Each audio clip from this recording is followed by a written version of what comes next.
Ridha Allah subhanahu wa ta'ala adalah salah satu dari sifat. Nabi SAW mengatakan, laisa lil mu'min ayyudhilla nafsahu. Mukmin itu jangan sampai menghinakan diri. Sejarah hamba yang Allah sebutkan dalam Al-Quran, di antara tujuan besarnya adalah agar menjadi pelajaran.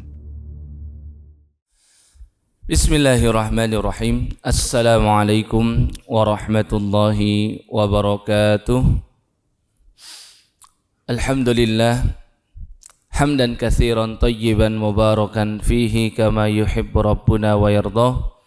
Allahumma salli wa sallim wa barik wa zid ala nabiyyina wa rasulina wa syafi'ina wa qudwatina Muhammad sallallahu alaihi wasallam wa ala alihi wa ashabihi wa dzurriyyatihi wa man sara ala nahjihi ila yaumil qiyamah. Amma ba'du, ikhwatal iman, kaum muslimin dan muslimat, jamaah salat zuhur yang dirahmati oleh Allah Subhanahu wa taala. Puji syukur kita panjatkan kepada Allah, di siang hari yang cerah ini Allah kumpulkan kita kembali dalam rangka ketaatan kepadanya, menjalankan ibadah salat secara berjamaah, kewajiban sebagai seorang muslim sekaligus kebutuhan kita semua sebagai hamba Allah Subhanahu wa taala. Kita berharap kepada Allah mudah-mudahan ibadah salat yang kita laksanakan barusan bernilai pahala di sisi Allah Subhanahu wa taala dan mudah-mudahan diterima oleh Allah Subhanahu wa taala. Amin ya rabbal alamin. Salat dan salam kita haturkan, kita tunaikan dan kita sampaikan kepada Nabi besar Nabi Muhammad sallallahu alaihi wasallam. Jamaah sekalian yang dimuliakan Allah, siang hari ini dengan izin Allah kita lanjutkan kembali pembahasan kitab lebih dari 1000 amalan sunnah dalam sehari dan semalam. Setelah kita membahas di pertemuan sebelumnya tentang sunnah Nabi dalam berpakaian, maka kita masuk ke sunnah berikutnya di halaman 27 tentang sunnah seorang muslim ketika keluar dan masuk rumahnya. Al-Imam An-Nawawi rahimahullah berkata, dianjurkan membaca basmalah, memperbanyak zikir kepada Allah dan agar sering memberi salam. Sehingga sunnah yang pertama adalah berzikir kepada Allah Subhanahu wa taala. Zikir kepada Allah saat masuk rumah berdasarkan hadis Nabi sallallahu alaihi wasallam yang termaktub dalam Sahih Imam Muslim. Nabi bersabda, "Idza dakhala ar-rajulu baitahu fa dzakarallaha 'inda dukhulihi wa 'inda ta'amihi.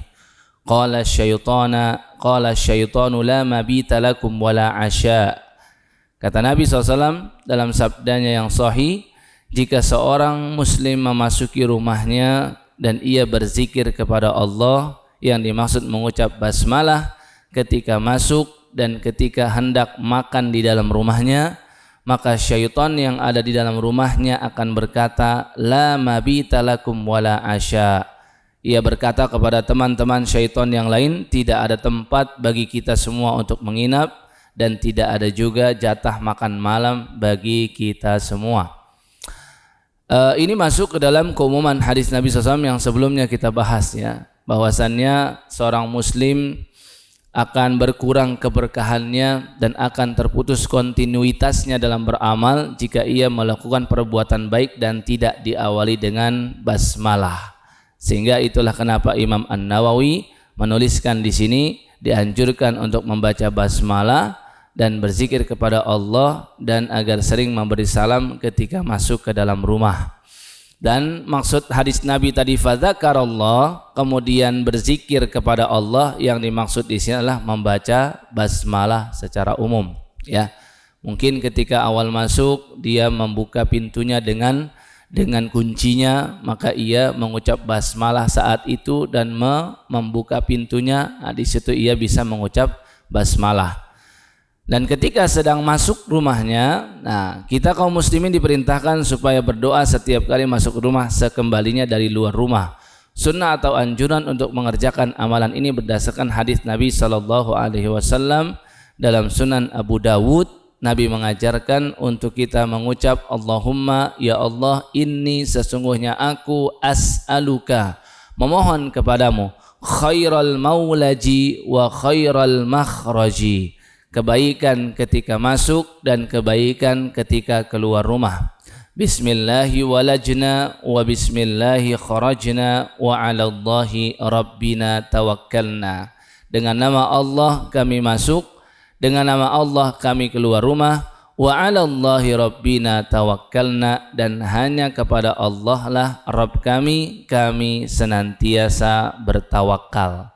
Jadi ketika keluar kita tahu bersama bismillahi tawakkaltu 'alallah, mengikrarkan bahwasan dirinya tawakal kepada Allah sepanjang di luar rumah. Maka ketika masuk pun juga sama, wa 'alallahi rabbina tawakkalna. Kita berikrar bahwasannya di dalam rumah tetap bertawakal kepada Allah Azza wa Jalla. Hal ini menunjukkan bahwasannya ibadah tawakal yang mana termasuk ibadah hati, sepatutnya ini terus menerus diperbaharui dan terus menerus dibawa kemanapun ia berada. Berada di kantornya tawakal selalu pada Allah, berada di luar rumah tawakal selalu pada Allah, melakukan suatu urusan penting tawakal kepada Allah, bahkan urusan yang tidak begitu penting juga tawakal kepada Allah. Tawakal senantiasa dibawa baik di dalam maupun di luar rumah. Kemudian dia dianjurkan supaya memberi salam kepada anggota keluarganya yang pada waktu itu sedang berada di dalam rumah. Dengan doa tersebut seseorang akan bisa merasakan tawakalnya kepada Allah saat masuk dan keluar rumah, dan ini akan melahirkan hubungan yang terus menerus antara hamba dengan Rabb-nya. Perlu kami garis bawahi, di sini disebutkan mengucap salam kepada anggota keluarga. Sehingga begini, ketika kita awal masuk rumah, kadang-kadang ada orang yang rumahnya itu luas sekali. Masuk ke dalam rumah maka ada ruang tamu di sana. Masuk lagi ke dalam lagi ada ruang tengah misalkan. Mungkin anggota rumah sedang berada di kamar. Mungkin anggota rumah sedang ada di atas kalau dia berlantai 2 dan seterusnya. Maka yang dimaksud hadis ini adalah menyampaikan salam itu ketika berjumpa dengan orangnya. Sehingga ketika awal dia masuk ya, dan dia ketahui nih sepertinya orang rumah sedang ada di lantai yang lain, sedang ada di ruangan yang lain, tidak langsung berada di depan rumah, maka yang dia awali baca adalah Allahumma inni as'aluka khairal maulaj dan khairal makhraj tadi. Kemudian bismillahi walajna wa bismillahi kharajna wa 'alallahi rabbina tawakkalna. Kemudian udah dia masuk saja. Sampai ia berjumpa dengan penghuni rumah, maka barulah ia mengucap salam. Assalamualaikum warahmatullahi wabarakatuh. Ya. Tidak ada masalah untuk disingkat assalamualaikum saja atau assalamualaikum warahmatullah, akan tetapi semakin disingkat semakin sedikit pahalanya. Karena Nabi SAW pernah ketika sedang berada di Masjid Nabawi bersama beberapa teman-temannya, datang seseorang masuk ke dalam masjid dan melihat Nabi, maka dia mengucap assalamualaikum saja. Nabi jawab secara lengkap dan Nabi berbisik atau mengucap pelan kepada teman-teman yang ada di sekitarnya. Beliau bilang asyratun, orang tadi dapat pahala 10 saja. Kemudian setelah beberapa saat datang orang yang kedua, melihat Nabi SAW ketika masuk ke Masjid Nabawi dan dia mengucap assalamualaikum ditambah warahmatullah. Maka Nabi berucap kepada teman-teman yang ada di sekelilingnya, ishrun, orang tadi dapat 20, menunjukkan ada perbedaan pahala di situ. Kemudian setelah beberapa lama datang orang yang ketiga, mengucap salam kepada Nabi dengan lengkap assalamualaikum warahmatullahi wabarakatuh. Maka barulah Nabi SAW berucap salasun, orang itu dapat 30. Jadi assalamualaikum 10, assalamualaikum warahmatullahi 20, assalamualaikum warahmatullahi wabarakatuh 30. Sehingga sangat dianjurkan untuk kita mengucap secara lengkap dan tidak ada juga larangan untuk mengucap secara singkat, ya. Dan perlu kami garis bawahi juga di dalam kitab Adabul Mufrad karangan Al-Imam Al-Bukhari, ya, beliau melampirkan ada sunnah seorang sahabat Nabi yang bernama Abdullah bin Umar. Kita tahu bahwasannya kita berpegang teguh kepada sunnah Nabi, dan jika ada suatu perbuatan sahabat yang kita ketahui ini tidak diterangkan oleh Nabi SAW, maka sepatutnya kita ambil. Apalagi jika berkaitan dengan adab, berkaitan dengan zikir doa yang secara umum hukumnya fleksibel, dan juga kalau ini masalah fikih, jika ada sahabat-sahabat lain yang tidak menentangnya, justru malah diam saja, no comment, pertanda seakan-akan membenarkan perbuatan sahabat tersebut, maka sepatutnya perbuatan sahabat ini juga kita jadikan contoh, kita amalkan juga. Nah, Imam Bukhari dalam kitabnya Adabul Mufrad mengatakan bahwasannya sahabat Ibnu Umar, nah apalagi Ibnu Umar, salah satu sahabat Nabi yang paling getol sekali mengamalkan sunnah Nabi. Bahkan sahabat Nabi yang kebiasaannya kalau dia tahu ada sebuah tempat di mana Nabi pernah duduk di sana, menginjakkan kakinya di sana, Nabi pernah menetap di sana, Ibnu Umar ini akan datang ke sana, kemudian menirukan gaya Nabi ketika berada di tempat tersebut, saking ingin mengamalkan sunnah Nabi. Misal Nabi bersandar pada sebuah pohon dan dia tahu, maka dia akan ikut bersandar di pohon tersebut, saking ingin mengikuti perbuatan Rasulullah SAW. Jika ada pasir atau tanah bekas Nabi berpijak, maka ia tuangkan dengan air supaya tidak segera hilang. Ya, saking dia tuh senang sekali dengan semua bekas-bekas Rasulullah SAW.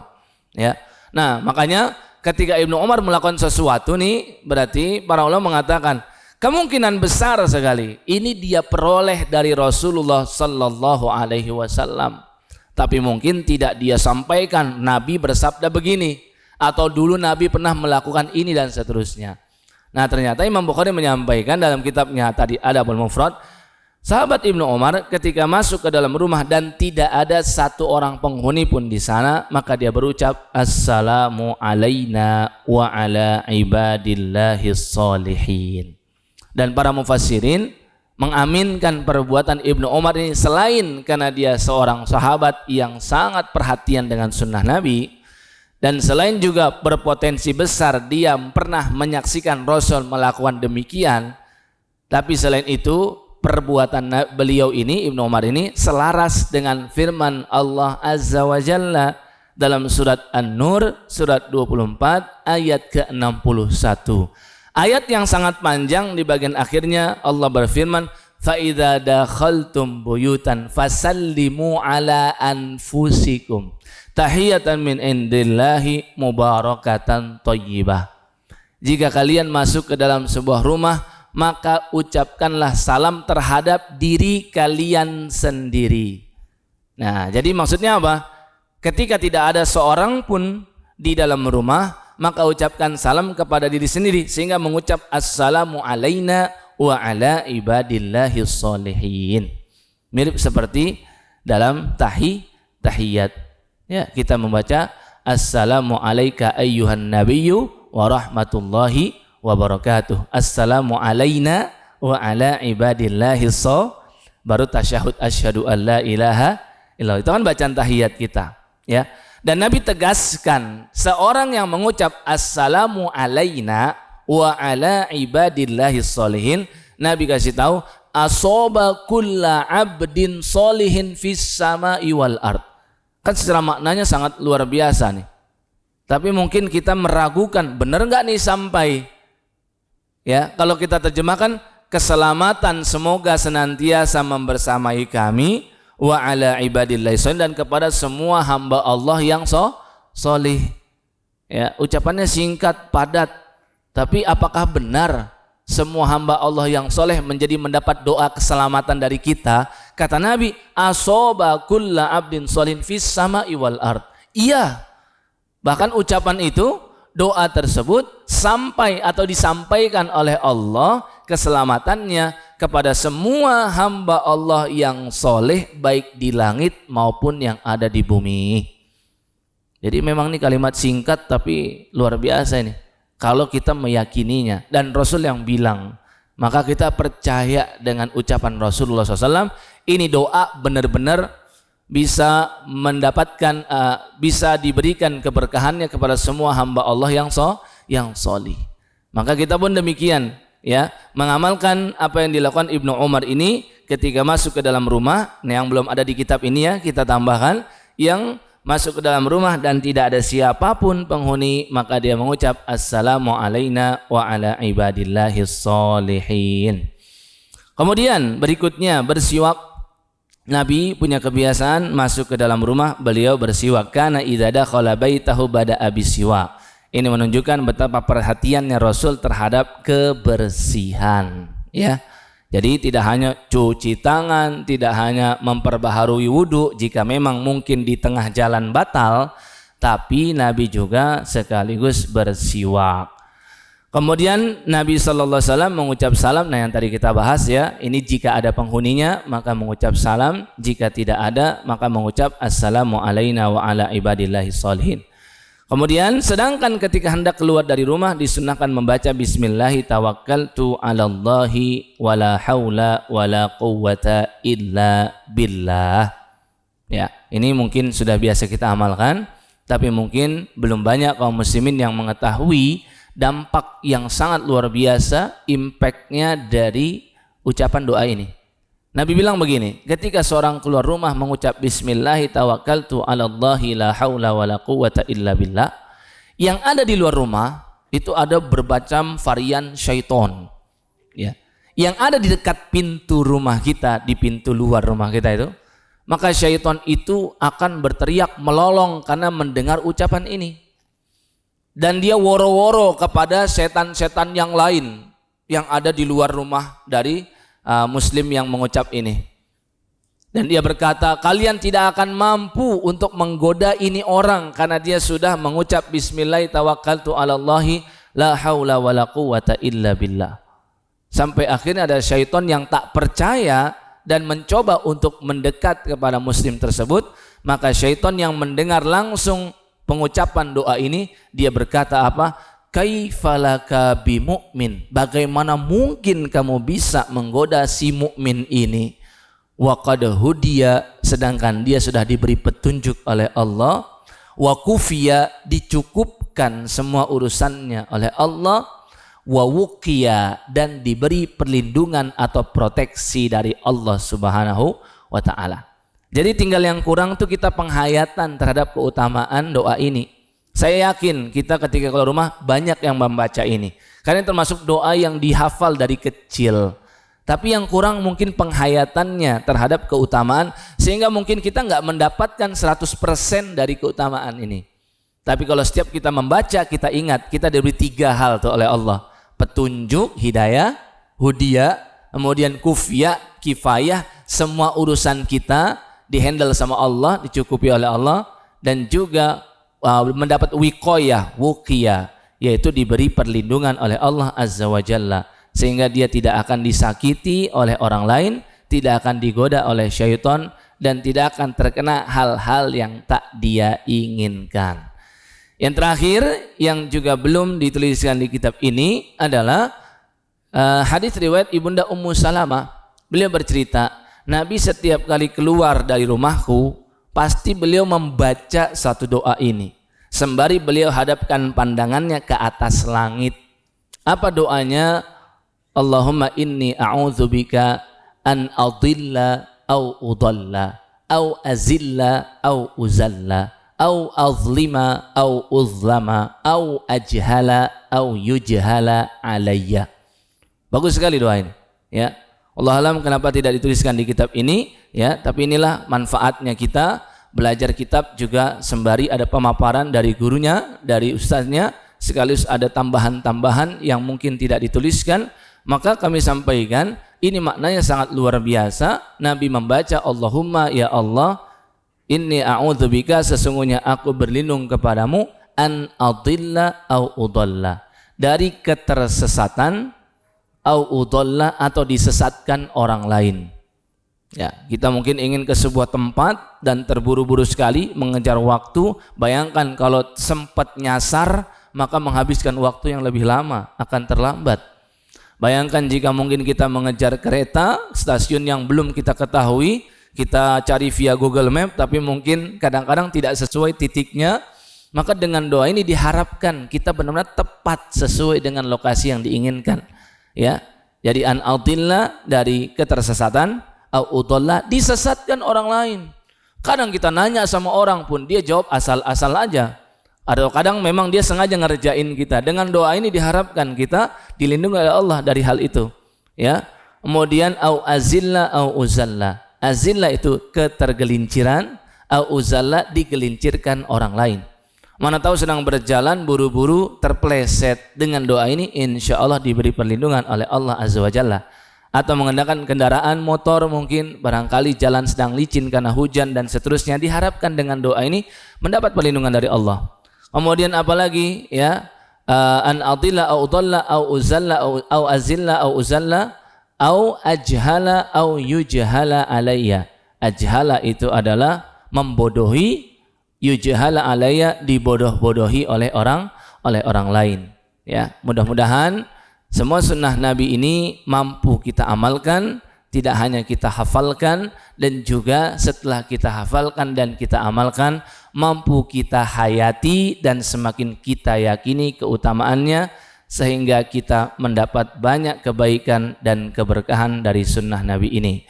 Faedah mengikuti sunnah keluar rumah, beberapa faedah yang dapat dipetik dari upaya hamba dalam mengikuti sunnah Nabi yang berkaitan dengan keluar rumah adalah semua urusan dunia dan akhirat hamba tersebut akan dicukupi oleh Allah.